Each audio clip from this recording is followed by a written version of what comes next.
France Insoumise. Déjà, il faut dire les choses, me semble-t-il, c'est pas une crise, c'est pas une intervention des États-Unis, c'est une guerre d'agression. L'État capitaliste états-unien a violé toutes les lois internationales pour voler le pétrole du Venezuela et asseoir sa domination. Ça s'appelle l'impérialisme.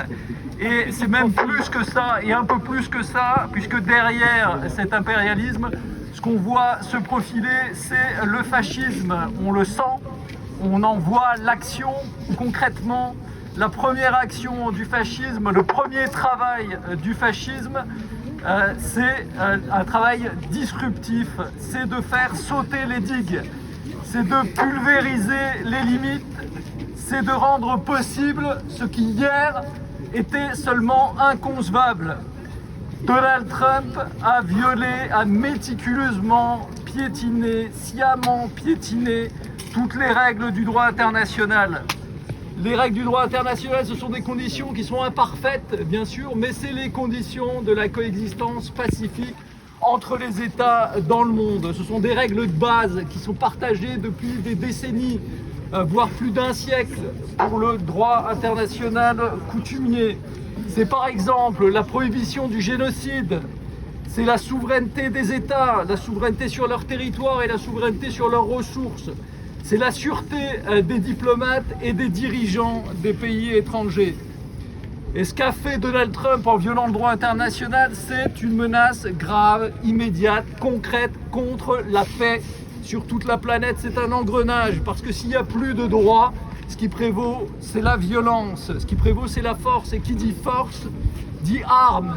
Qui dit arme, dit course à l'armement. Qui dit course à l'armement, dit un gaspillage gigantesque de ressources, un appauvrissement des populations. Qui dit course à l'armement dit aussi un risque de prolifération nucléaire et donc de conflit nucléaire.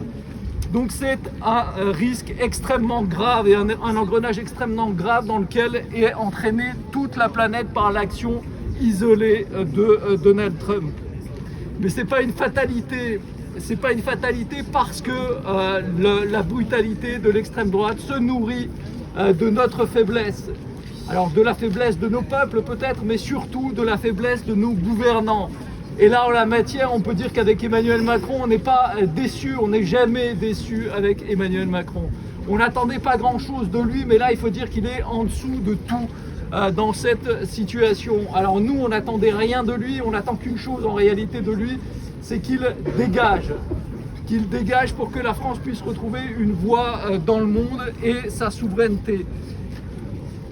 Si la brutalité de l'extrême droite se nourrit de notre faiblesse, elle peut également être arrêtée par notre résistance. Et il n'y a que ça d'ailleurs qui peut l'arrêter, c'est-à-dire la résistance, mais une résistance qui soit une résistance collective. Et je rejoins ce qui a été dit tout à l'heure, et une résistance organisée. Et aujourd'hui, le lendemain du putsch de Donald Trump, résister, c'est trois choses. C'est exiger le respect de la souveraineté vénézuélienne sur le Venezuela et ses ressources. C'est exiger la libération sans condition de son président en exercice, conformément aux règles du droit international. C'est exiger le retrait des troupes des États-Unis du territoire du Venezuela. Et c'est surtout ne jamais accepter le fait accompli, parce que accepter le fait accompli aujourd'hui, c'est en encourager de nouveaux demain.